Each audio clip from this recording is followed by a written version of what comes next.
नमस्कार दोस्तों, आपका स्वागत है हमारे YouTube चैनल नॉलेज वाइब पर। आज हम प्रैक्टिस करेंगे रामधारी खंड 2 के डिक्टेशन की, जिसकी स्पीड 100 शब्द प्रति मिनट होगी। डिक्टेशन को आपको ध्यान से सुनना है और लिखना है और उसके बाद ट्रांसलेट अवश्य करना है। ट्रांसलेट करेंगे तो आपकी प्रैक्टिस अच्छी होगी और आउटलाइन भी अच्छी बनेगी। तो लिखिए, ट्रांसलेट कीजिए और गलतियाँ कमेंट में हमें बताइए। तो चलिए शुरू करते हैं आज का डिक्टेशन।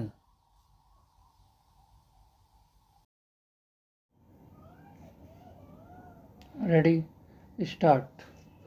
उपसभापति महोदय, हम गांधी जी की सारी सीख केवल एक ही चीज़ में सीमित कर देते हैं और जो दूसरे विषय हैं उनसे अपना मतभेद स्पष्ट रूप से प्रकट किया करते हैं।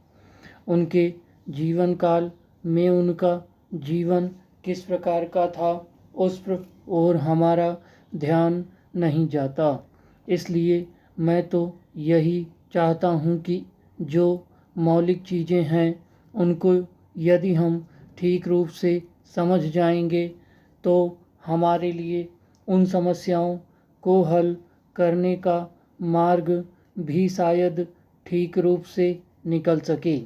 दुर्भाग्य से जब गांधी जी के लिए ऐसा समय आया कि जब वह अपनी आवाज़ केवल इसी देश में ही नहीं बल्कि संसार के सभी देशों तक पहुंचा सकते थे और अपना संदेश दे सकते थे, ठीक उसी समय वह हमसे छीन लिए गए। परंतु उन्होंने लिखकर, कहकर और उससे भी अधिक अपने जीवन में बरत कर जो कुछ दिखला दिया है वह हमारी सभी समस्याओं को हल करने के लिए काफ़ी है। यदि हम ठीक रूप से समझें और काम करें, सभी युद्धों में जो बड़ी क्षति देश विदेश और सब लोगों को पहुंचा करती है वह यही है कि लोगों में चरित्रहीनता आ जाती है। उनमें कितने प्रकार के दोष आ जाते हैं। उन दोषों से वे लोग भी जो स्वयं युद्ध में न पड़े हों परंतु किसी न किसी रूप से उनका उससे कोई संबंध हो, अपने को नहीं बचा सकते। विगत महायुद्ध का एक बहुत बुरा प्रभाव सभी देशों पर पड़ा है। संसार भर के लोग इस बात को मानते हैं कि आज हमारा नैतिक स्तर पहले की अपेक्षा निम्न कोटि का हो गया है और उससे हम इस देश में भी नहीं बचे हैं। मैं यह नहीं कहता कि वह केवल युद्ध का परिणाम है। हमारी अपनी कमजोरियां भी हैं तथा अन्य दूसरे बाहरी कारणों का प्रभाव भी पड़ा है। महात्मा गांधी जी ने अपनी तपस्या के बल से हमारा पथ प्रदर्शन किया और हमें बहुत ऊंचे तक उठा दिया था। उनकी तपस्या के बल से ही हमें एक प्रकार की स्फूर्ति, एक नया जीवन, सच्चरित्रता और त्याग की शक्ति आ गई थी और उसी के बल पर हम आगे बढ़े। पर यह दुख की बात है कि उनके चले जाते ही हम बहुत नीचे फिसल गए और ऐसा मालूम होता है कि फिसलते फिसलते अब हम शायद गिर भी गए हैं और कुछ देर में हम चित भी हो जाएं तो कोई आश्चर्य की बात नहीं होगी। इसलिए यह अत्यंत आवश्यक है कि यदि हम गांधी जी की शिक्षा को समझने का प्रयत्न करें और उसके अनुसार चलना चाहें तो हम उनके मौलिक सिद्धांत सत्य को ग्रहण करें और उसे कभी भी छोड़े नहीं। एक इसी चीज़ को लेकर हम में जितने दोष हैं हम उनको दूर कर सकते हैं। हम कमज़ोर तो पहले से ही थे और हम में उतनी शक्ति नहीं आ पाई थी कि हम अधिक भार सह सकें, इसलिए उनके जाते ही हम फिसल पड़े। महोदय, आइए पर्यावरणीय कानून को लागू करने के घातक परिणामों पर एक दृष्टि डालें। कार्यकारिणी और न्यायपालिका दोनों में संकल्प की कमी है। खेद है कि प्रदूषण नियंत्रण मंडल प्रदूषण नियंत्रण के लिए कुछ नहीं कर सके, और यदि उन्होंने कोशिश की तो उद्योगपतियों के दबाव में आकर राजनीतिज्ञ आड़े आ जाते हैं और अपराध के बड़े से बड़े मामले में भी अधिकारी कोई कार्रवाई नहीं करते, चाहे प्रदूषक उद्योग निजी क्षेत्र के हों या सार्वजनिक क्षेत्र के।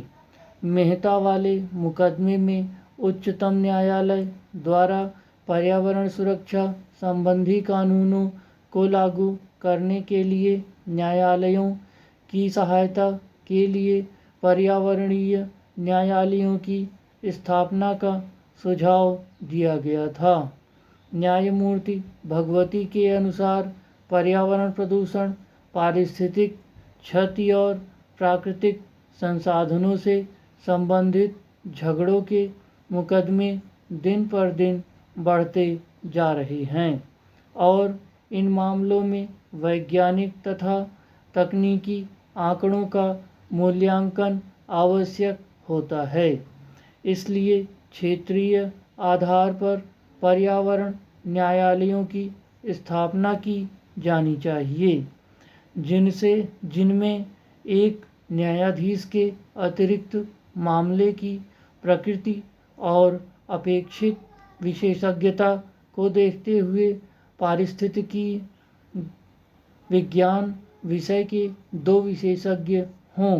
तथापि पर्यावरणीय न्यायालय के निर्णय के विरुद्ध उच्चतम न्यायालय में अपील का अधिकार हो। प्रदूषक उद्योगों में शक्तिशाली निहित स्वार्थों के कारण श्रीमती मेनका गांधी पूर्व पर्यावरण एवं वन मंत्री भारत सरकार के समर्थन के बावजूद इस प्रस्ताव पर कार्रवाई नहीं की गई। प्रदूषण में पैसा है और नौकरशाही पैसे वालों का साथ देती है तथा पारंपरिक न्यायालय पर्यावरण न्यायालयों के प्रति अति संवेदनशील हैं। पर्यावरण विज्ञान उनके लिए एक नया विषय है।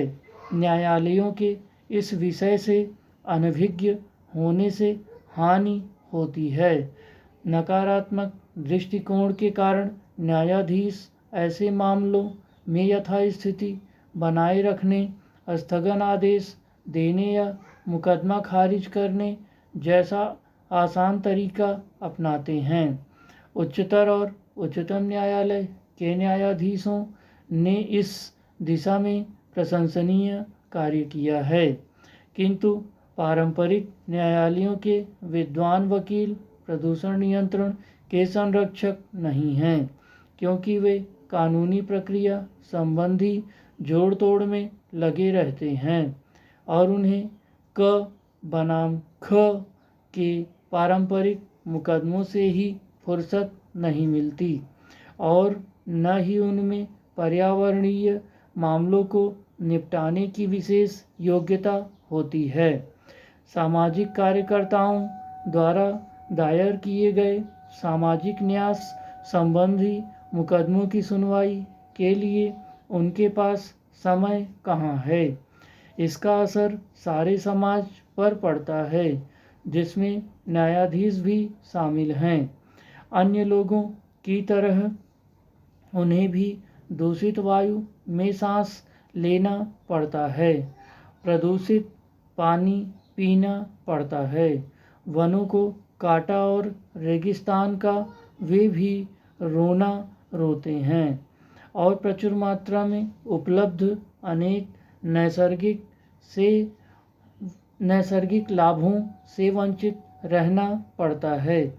लेकिन प्रकृति का आनंद लेने के लिए कवि जैसा संवेदनशील हृदय होना चाहिए, जो जीवन की कविता से परिपूर्ण हो, जिसमें विश्व बंधुत्व की भावना, प्रकृति से एकात्मकता और प्रत्येक मानव के जीवन के अधिकार के प्रति प्रेम हो।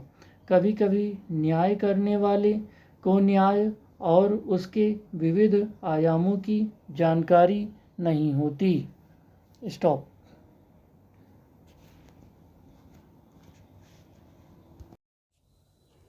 धन्यवाद। कृपया चैनल को लाइक, सब्सक्राइब और कमेंट अवश्य करें।